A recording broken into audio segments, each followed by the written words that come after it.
Well,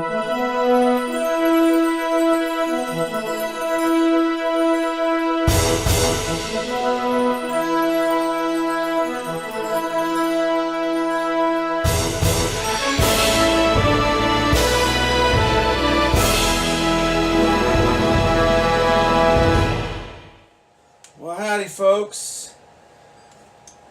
Continuing on with the subject of faith-based films, I thought I'd decide to talk about films that were released by the mainstream studio, the ones actually produced by Hollywood. And these were like, we got the big budget epics in here, we've got the remakes, we've got all kinds of stuff. These are just a few of them. There's another stack right that's off to the side here. I'm gonna pull those off, and we're gonna talk about those. Now, first of all, I want to talk about the big Hollywood epics, such as Ben-Hur, The Greatest Story Ever Told, The Ten Commandments. Believe it or not, there was actually a period in time when those were the big blockbuster movies of the year. Those were the movies that people actually wanted to go see. They were basically the Marvel movies of their time. They were huge, huge, epic movies. Now, why has Hollywood stopped making these movies? Well, they have, but they haven't. There was a period where they stopped for various reasons. One, the budgets got so big. It was just going to be too much for one Hollywood studio to make these movies, and plus it got to a point where people started attending less and less and less to see these movies, and these were huge for the time. These were huge movies. And second of all, it became controversial because a lot of the people who were making these biblical epics weren't exactly Christians. They believed mostly in making money. Okay, so, and then eventually the films became blasphemous, like some of the films that you will never hear me talk about. I do not have, and I'm just going to briefly talk about them. Films like The Life of Brian, or The Last Temptation of Christ, which was directed by Martin Scorsese. That was kind of the last straw of anything biblical being put on the screen for a while, because there was a huge backlash of Christians who were upset and rioting in the streets about that film. Now, I just thought there was one I forgot to get out, and we'll talk about that one in the next section. First of all, we'll take a look here. Now, I'm not going to put any trailers or anything like that, because let's be honest, I personally think I'm being creative by showing you some advertising for those movies. But the problem is with these biblical epics, the trailers are darn near 7 to 8 minutes long a piece, and I'm talking like Ben-Hur. They are long trailers. Trust me. But let's start off with Ben-Hur. This is William Wyler's. I'm talking about this Ben-Hur. This is William Wyler's presentation of Ben-Hur. Winner of 11 Academy Awards, including Best Picture and Best Actor Charlton Heston. Now, this was a film that's legendary of its time. There's a three-way tie between this film, Titanic, and The Lord of the Rings: Return of the King for winning 11 Oscars. The film stars Charlton Heston as Judah Ben-Hur. He's a Jewish prince living in Judea at the time of Christ, and his the Roman occupation has starting to take over, and he refuses to join in. When he is asked by his childhood friend, who's Roman, played by Stephen Boyd, his name is Masala, to join in and be join in the resistance of Roman. But Judah realizes that it's going against his beliefs, who he is a Jew, and who believes in God. He's not going to turn his back on his people nor his God and follow some pagan god that the Romans were following. But yeah, it's a huge epic movie. A lot of people think that Ben-Hur is actually a part of the Bible. It is not. It just happens to take place during biblical times. And the actual full title, written by the original author, who was Lew Wallace, General Lew Wallace, the title is Ben-Hur, A Tale of the Christ. And the whole story begins with the birth of Jesus, with the nativity scene. And then it goes off, and we meet Judah, Ben-Hur, and Masala. We meet Ben-Hur's family, and the whole how they're thrown into prison, thrown into slavery. And then, but also, when Judah escapes, he hears of this Nazarene who's preaching love to all the people, and to love their enemies, and about forgiveness, and that he can forgive sins. And yeah, so, and at the end he witnesses Christ's death on the cross, and the redemption of Christ. But yeah, it's very very well known, popular film. This is actually the second adaptation, believe it or not, of this story on film. MGM had actually made a version back in the 1920s, I believe 1925, if I'm not mistaken. I'm not quite, yes, 1925. And there was one actually made in 1907, but I'm not actually going to count that one because that one was sued. They adapted that film on plagiarism, but it was later discarded. But then there's the 1925 Ben-Hur starring Ramon Navarro, and then there's the 1959 version starring Charlton Heston. And now we have the 2016 version of Ben-Hur, produced by Mark Burnett and Roma Downey, whose names you'll see again later on. Who is it that's in? Toby Kebbell and Rodrigo Santoro play Ben-Hur and Masala here. Yeah, this is their adaptation of Ben-Hur.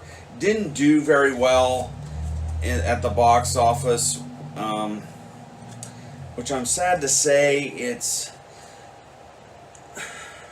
It's kind of hard to adapt something like this into a film, and especially with modern audiences. This one's just over 2 hours, while the original this one I'm referring to as the original, was almost 3.5 hours. So yeah, big difference there. It's just a disappointment that one didn't work out. They could have done some really great things with it, but yeah, it's just a disappointment. Now, we'll move on to, I'm going to take these off because I'm going to need to make room eventually. We'll move on to the Bible in the beginning. This was produced by 20th Century Fox back in 1966. Um, this was, you're getting pretty close to the end of the epics, really. This one was directed by John Hughes, or not, I'm sorry, not John Hughes, John Huston, Angelica Houston's father. And it also has a all-star cast of Michael Parks, Ula Bergred, Richard Harris, John Huston himself, Stephen Boyd, George C. Scott, Ava Gardner, Peter O'Toole, and so on and so forth. Yeah, so Stephen Boyd appears in this film as well. It's called The Bible in the Beginning. When it was originally released to theaters, it was originally titled just The Bible. It was originally going to be a film series. They were going to do a feature film length adaptation of the Bible from Genesis to Revelation and do it within a number of years. Well, those plans got altered slightly because first of all, the what it took to make the film. It took 4 years in production, and I forget how much they spent on it. It was like the highest that anybody had ever spent on a movie at the time. And just think about this. With all that, 4 years in production and several $1 million at that time, yet you're only able to tell the first 22 chapters in the book of Genesis. So you're not able to complete the first book. So, yeah, in the beginning, it tells the stories. I'm trying to remember. I have not watched this in a long time, but it does tell the story of creation, Cain and Abel, the Tower of Babel, and Abraham and Sarah. So, yeah, it is still pretty lengthy. It's 172 minutes, so it's nearly 3 hours in length. It does have an intermission, like Ben-Hur. But there's this. Yeah, George C. Scott plays Abraham, and he's given a huge makeup job. Peter O'Toole plays the angels come to destroy Sodom and Gomorrah.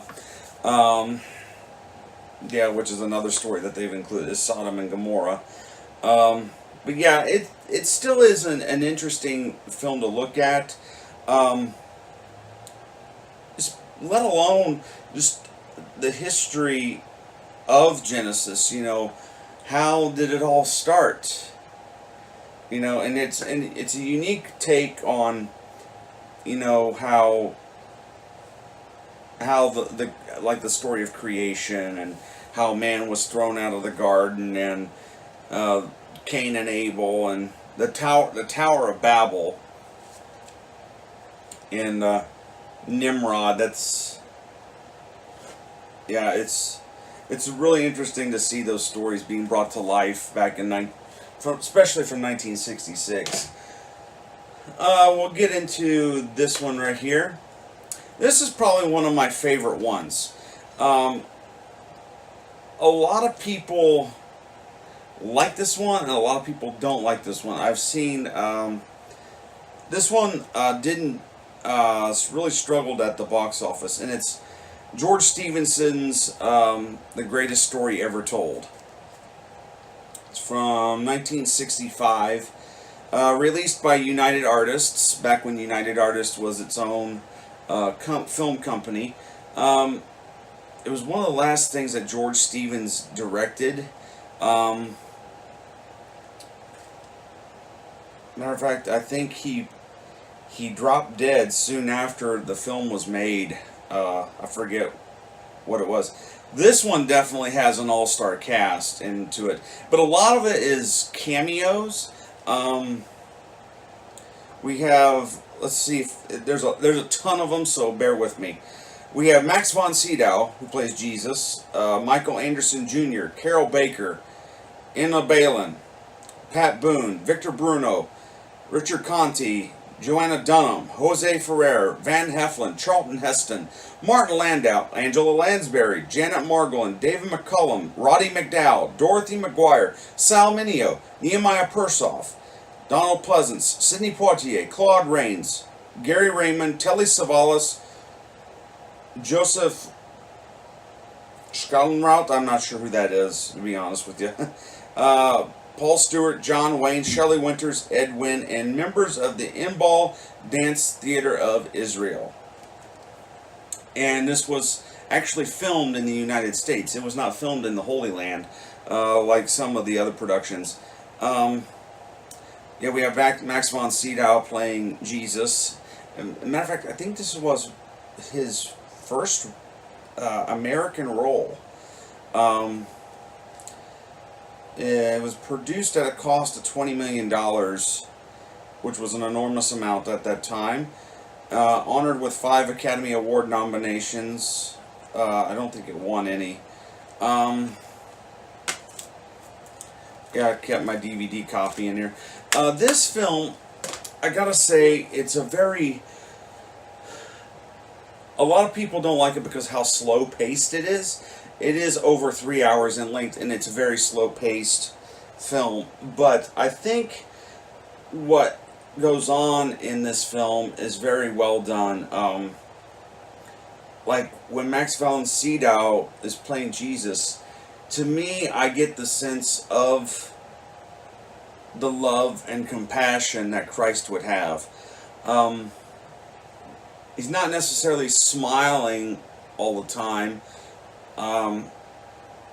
He's not just some happy-go-lucky guy, but it's all in the eyes. And that he gives that love,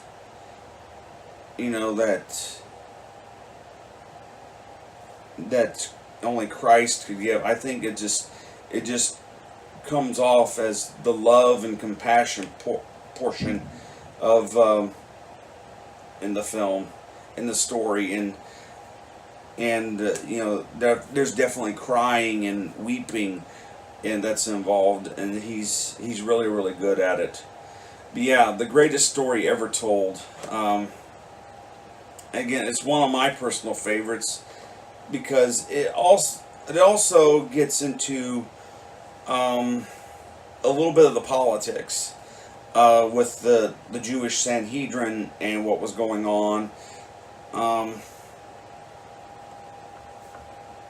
And the uprising that was taking place, because you don't necessarily see it, but you hear about it. They said there's a Nazarene causing trouble, and all you do is hear about it. He's like him feeding, the 5,000, and you hear about all the miracles rather than being shown them, which I think adds a little bit more to it because you have to use your imagination a little bit. But yeah, the greatest story ever told. And then we'll move down here to the Gospel of John. This was actually made in 2003. It came out to the theaters about the same time as The Passion of the Christ, but The Passion of the Christ buried this film. This one doesn't have as many well-known actors in it. There are 2 that are credited. Henry Ian Cusack, who plays Jesus, and Christopher Plummer, who narrates the film. Now, there are 2 different versions to this film. This is the 3-hour version. This is actually the full-length version. There was another version that was released around the same time that was a 2-hour version, so it's not as lengthy. But yeah, this one is unique because it is word for word right out of the Bible. And matter of fact, I think there are. I think there are. No, there's not. It's the same company. There's actually another film There's actually a film company called the Visual Bible. They're the ones that produced this film, and they did another one on the Gospel according to Matthew, which was direct to video, and there was little annotations whenever scripture was spoken on which chapter and verse. This one doesn't do that, but it is directly word for word out of the Bible using the Good News translation. So if you have a Good News Bible, open it up to the Gospel of John, put this in, you will be able to read word for word what is being spoken. And but however, like, there is no annotations, but however, they do have on the insert the chapter and the verse of what is taking place in each scene. So yeah, you can follow along that way. But yeah, this one's kind of lengthy. It's rated PG-13 for violence and the crucifixion scene. It's not as intense as The Passion, but it does get a little intense violently, but not as graphic. You know what I mean? Then there is this film. This is a DVD just called Jesus Fact or Fiction, but it has the Jesus film that was made in or was released in 1980, and it was released by Warner Brothers. But however, Warner Brothers does not own the rights to that film. This company called I think it's just called the Jesus Project. Yeah, the Jesus Film Project. Inspirational Films. Okay, there we go. Inspirational Films produced this film back in 1980, and it was released by Warner Brothers with Brian Deacon playing Jesus. There's a brief picture on the back, but this has been re-released several times, and it's based on the book of Luke. It's from that translation, and it's 94 minutes in length. This is quite an interactive DVD. It has the film, but it's got an interactive DVD portion to it. So this one, it's okay. It's not that great of a film. And this is my personal opinion. I just thought it kind of rushed through things, describing things. It definitely, like I said, it's 94 minutes in length. It's not the best film, because usually, like all the other films, they're 3 hours in length. This one was 94, and it just seems like it just rushes through things. Yeah, I would still check it out if check online. Any place that sells DVDs, I would check it out. Now, next up, we're going into DreamWorks Animation's The Prince of Egypt. Unfortunately, I don't see this coming out on Blu-ray. I would love to see this out on Blu-ray, because this is a really well done animated telling of the story of Moses. Imagine if Disney did an animated version of the Ten Commandments. This is kind of what it would be. This was DreamWorks Animation, I believe one of their first animated projects,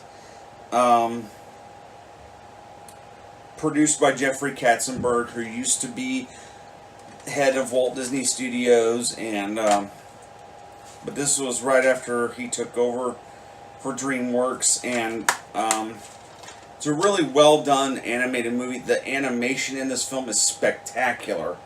there's shots of water that are just it looks like it's real water, and the parting of the Red Sea. It's just an amazing film to look at.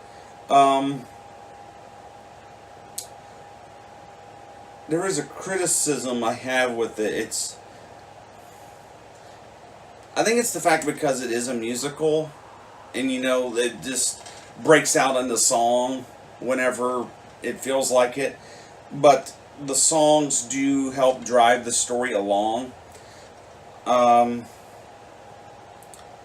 it's got a fairly well-known cast doing the voices. We have Val Kilmer doing voices for Moses and God.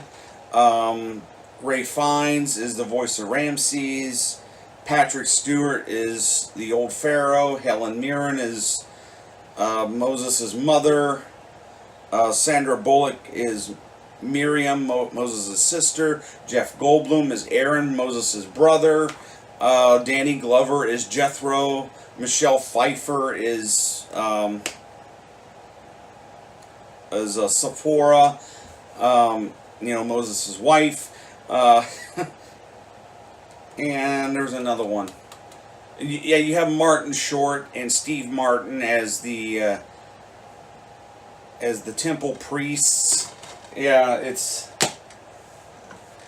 and they add a little bit of comic relief to the film. Okay, the last one in this pile is Russell Crowe and Darren Aronofsky's Noah.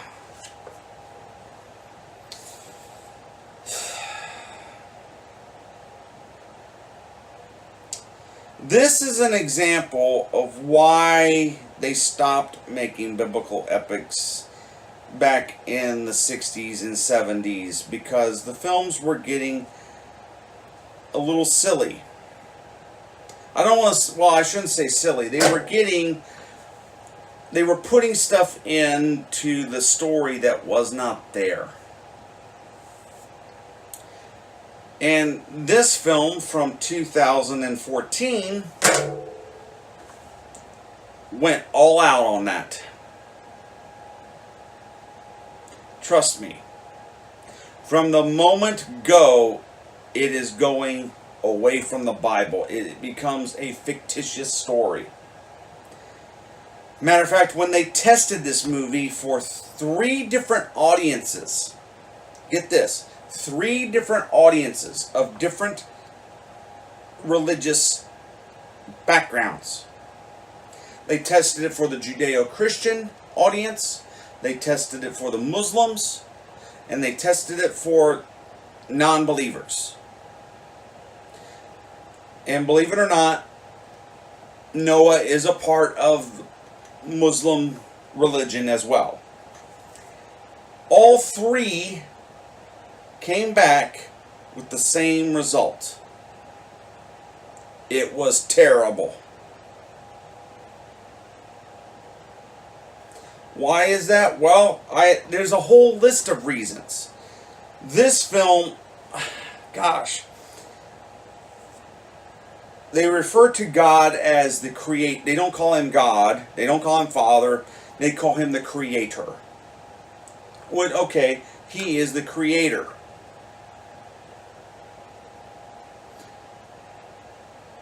And it says Noah built the ark for his wife and sons. Well, there are 2 sons in this film, but one is killed off.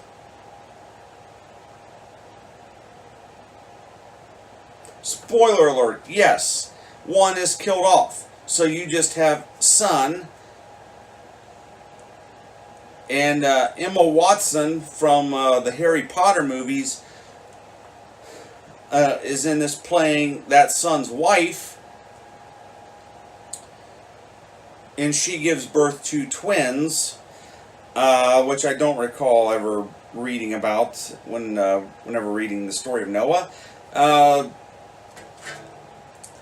Yeah, this is just a mess. It's just a mess of a film. It's now I think Industrial Light and Magic did a wonderful job with some of the animation and visual effects in the film. But come on.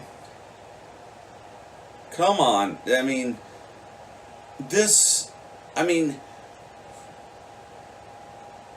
these creatures built the ark. Angels that were cast out of heaven get trapped in rock, and they the ones that built the ark. My pastor's wife came out of this film saying it was Transformers on steroids. I would agree. Your job is to tell the story, not to add things to it. And I'll get into that in just a moment later about a very, very successful biblical epic. Matter of fact, the greatest of all time, and how they did it and yet got by with it and made it faithful. Tell you about that in a minute. But anyway, let's go on to the next pile here. We got several here. Several more here. About, this is how much. We got that one. Let's see here. Let's just put them all like this. And we'll start with these. King of Kings. I'll talk about. This was kind of MGM's follow-up to Ben-Hur. It was released 2 years later. It's directed by Nicholas Ray, who did Rebel Without a Cause. It's produced by Samuel Bronston, who was, I think he was an assistant on Ben-Hur. I'm not quite sure. But this film stars Jeffrey Hunter. He plays Jesus. Rip Torn is in this.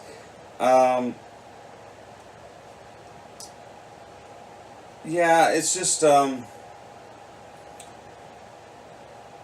this one actually did a very good job of telling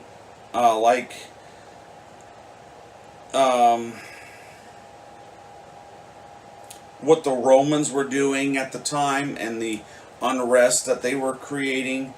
However,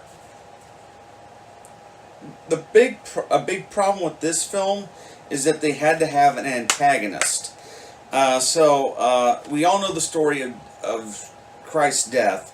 We know this. We know about Barabbas. Okay. Well, they put a story with Barabbas in here, and that Barabbas is causing a rebellion and doing all this and that, coinciding with Jesus' ministry. That's where I think it loses its charm. Yeah, it's not that great. It does a really good job with the politics, but it's yeah, it just falls flat. Let's go into this one. Mel Gibson's The Passion of the Christ. Yeah, I don't think we were going to escape this one. The most successful independent film of all time, the highest grossing R-rated film of all time. This film is a very hard movie to watch. And a lot of people have criticized it. You know, Hollywood criticized it. They call it Texas Chainsaw Massacre with Jesus. Because it was so violent. It was probably the most realistic depiction of a crucifixion we had ever seen on film. Now, that being said, I think it stopped way short from what it really was. But it's a very, very powerful film. I remember seeing the film in 2004 in the theater. Um, I had to turn my eyes off the screen because it was getting, too intense violently, and I just felt God just speak to me while watching the film, and it was tough to watch, very very tough to watch. Um, yeah, it's just, but it's still an important film. Forget about what Mel Gibson's done, and this is a beautifully shot film. It's it's I don't know how else to say it, but it's probably one of the most important films of all time. Yeah, The Passion of the Christ.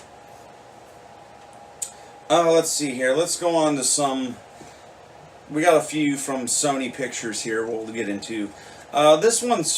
These two are fairly new. They just came out this past month or so. We have The Star, which is an animated telling of the Christmas story. Um, it's got an all-star voice cast, produced by Walden Media and the Jim Henson Corporation. So, um, yeah, we got Kelly Clarkson, Gabriel Iglesias, Ving Rhames, Christopher Plummer, Tracy Morgan, Oprah Winfrey, Tyler Perry. And they do, it's a fairly, I guess it's a fairly decent film. There's some humor in it, and just the telling of Jesus' birth, in an animated form. There's not too many animated films like that. Then we have Paul, Apostle of Christ, starring Jim Caviezel, playing a different biblical character role.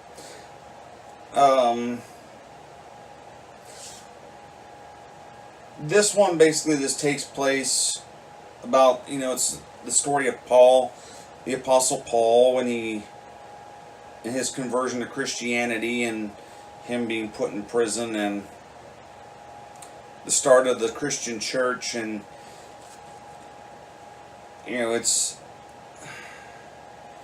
we don't realize how important Paul is in the term, or in the world of Christianity, because he was the one that helped first launch the Christian church, to what it is. He wrote most of the New Testament through letters. And yeah. And then we've got Risen, which is a fictitious story about a Roman centurion who has a conversion after witnessing the resurrection. And this has Joseph Fiennes in it.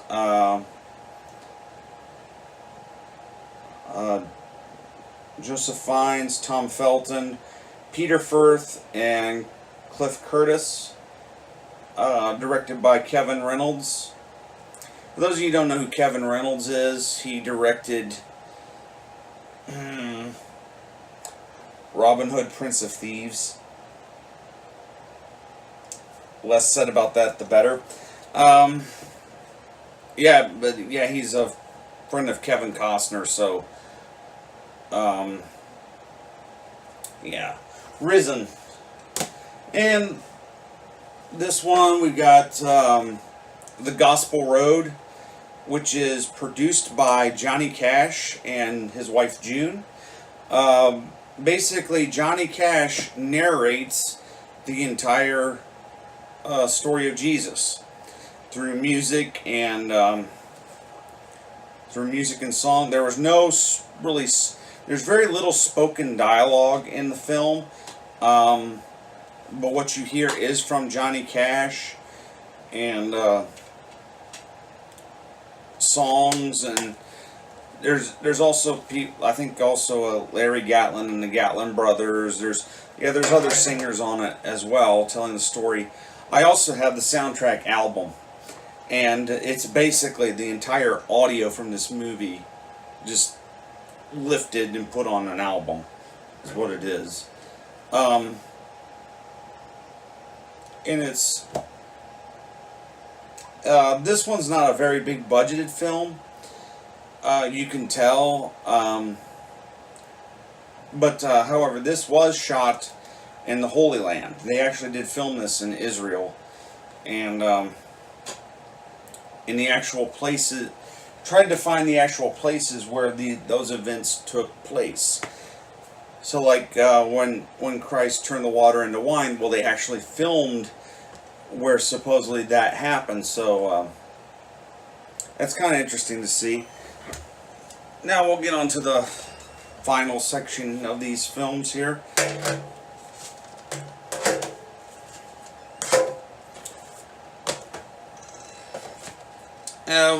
I think we're going to start with The Robe, which is another staple in the biblical epics. This was probably it's not one of the earlier ones, but probably one of the most popular ones. Produced by 20th Century Fox. It was the first film to be released in what is known as the CinemaScope process. Now, CinemaScope, we still kind of use it today. It's not as wide as what it was with The Robe. Whenever you go to the movie theater and you see the screen either go like this or go like that, it's in CinemaScope, where they have to readjust the screen.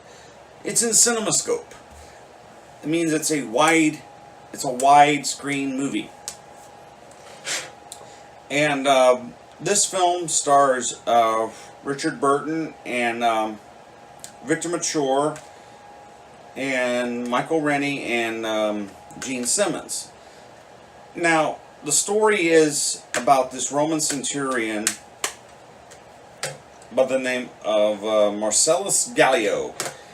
He has moved to Judea, and he is called upon to put to death this Jewish troublemaker, hang him on the cross. But then he realizes that the further down the road he goes, first of all, he gambles for his robe. He wins the robe in the gambling, and then when the robe is applied on him, he feels the weight of sin, and he thinks he has gone ill, or he has gone mad. When he realizes, and it's up to Victor Mature, who is his slave, Victor Mature became a believer right then and there. But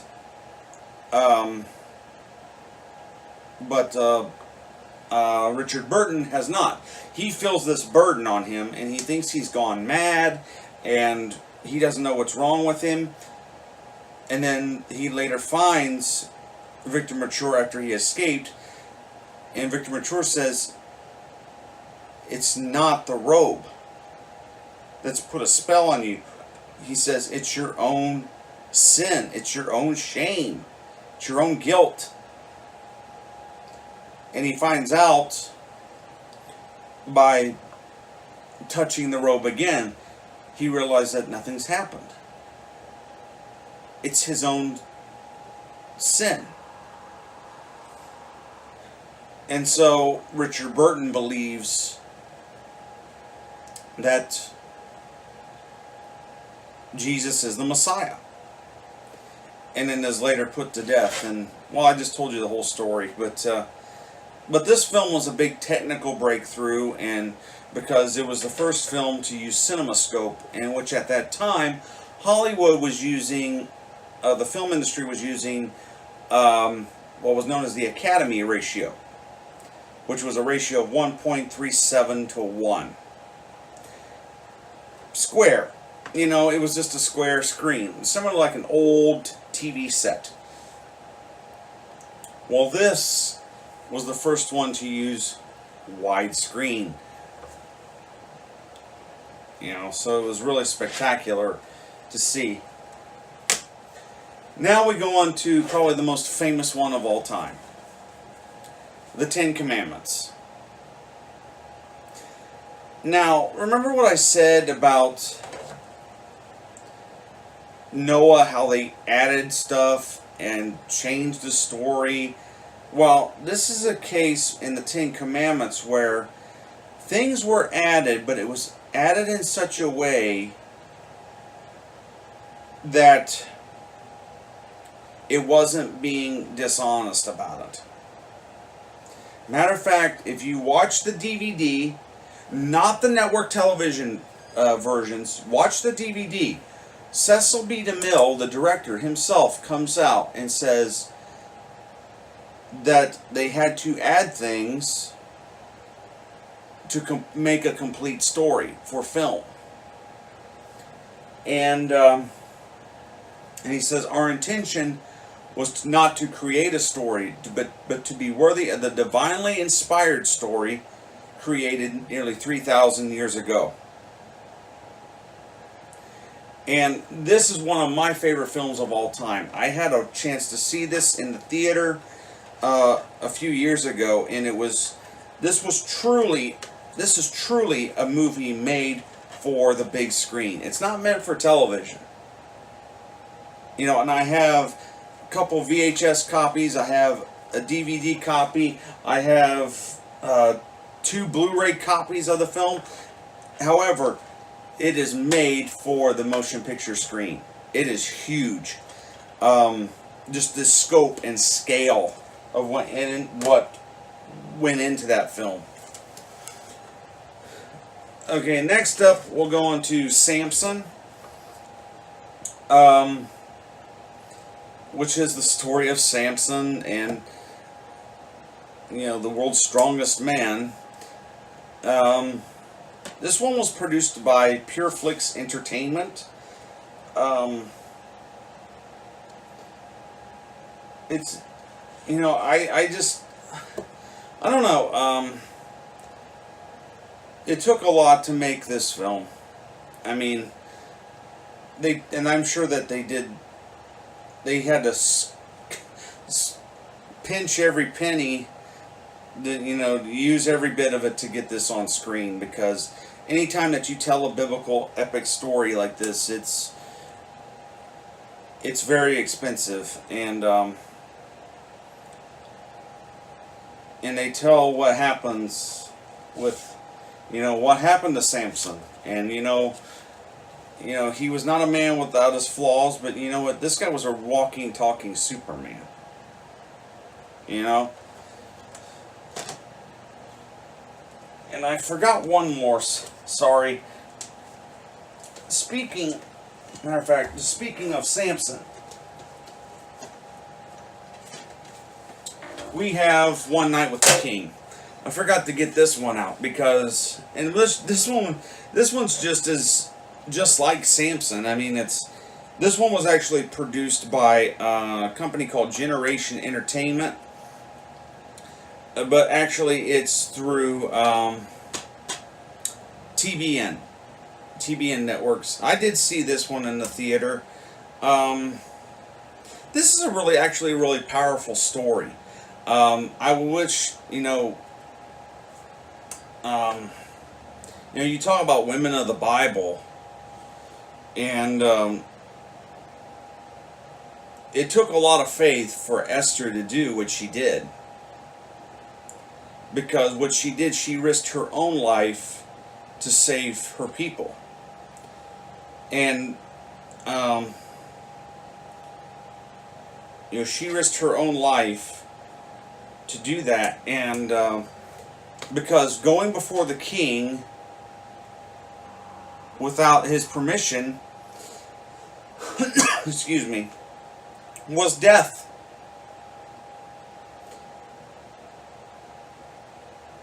yeah, it was a big risk, and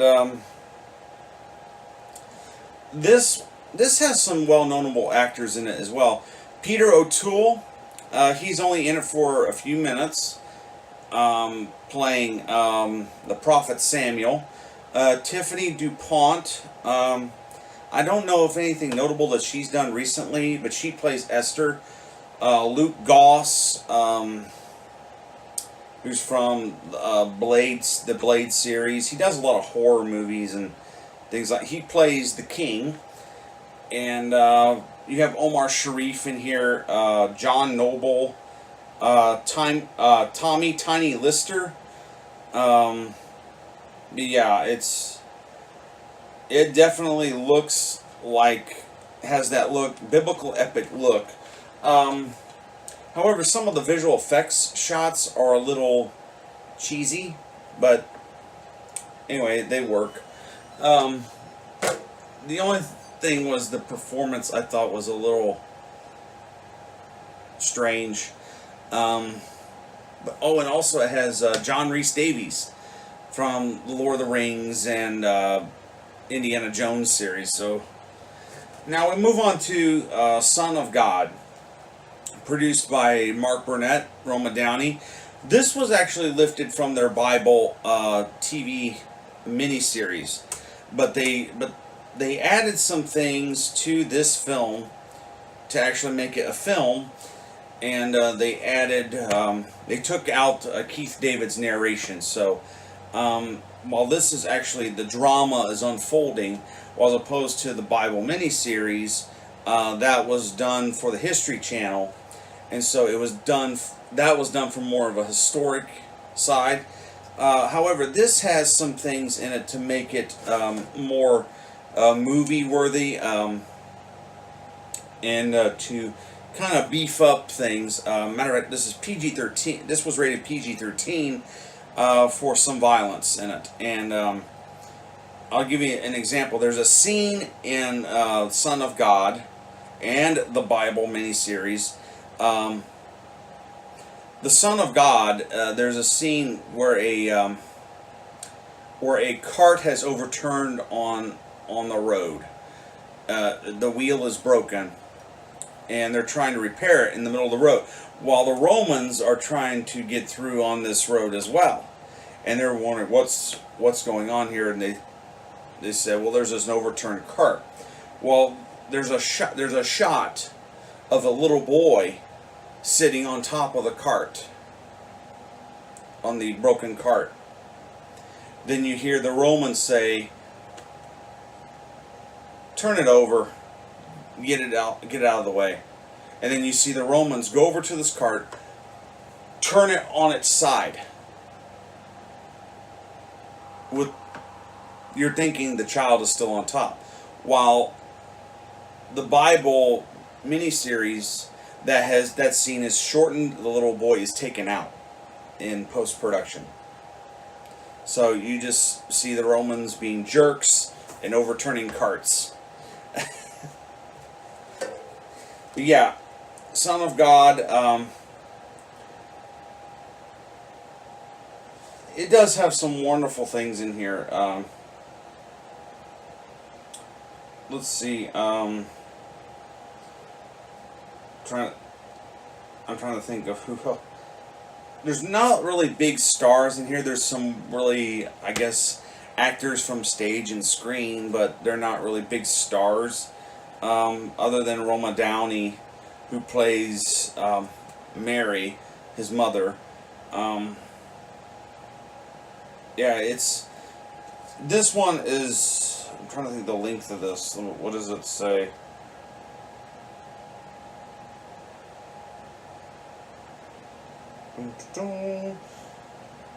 I think it's around 136 minutes, so just a little over 2 hours. Yeah, we got the Son of God. Very, very well done. And it's just, it was well done that they really thought that out really well, the whole thing, that they were able to take the story of Christ by itself and send it into movie theaters. And now that's actually a good production, but but their remake of Ben-Hur didn't do so well. Now the last one here is The Young Messiah, which I haven't been able to watch entirely. This one was produced by Chris Columbus, who, those of you may not know who Chris Columbus is. He's also producer of the Night of the Museum movies. He did a couple of the Harry Potter movies, the director of Home Alone, and so he made this film called The Young Messiah. He didn't direct it though. This has Sean Bean and Clive Russell. It has actually several of the people who did work on The Passion of the Christ doing work on this film. But this is the story of Christ that we don't really know too much about. It's the story of Jesus as a child, and he's really discovering his purpose and what he knows that God's his Father, and they even show at 12 years old. He's blessing people and showing love and compassion. It's a film that just gives you a little bit more insight to what he may have been like as a child. But we know what his main purpose would be, because it even talks about that. They kind of explain to him, this is who you are, and God sent you to us, and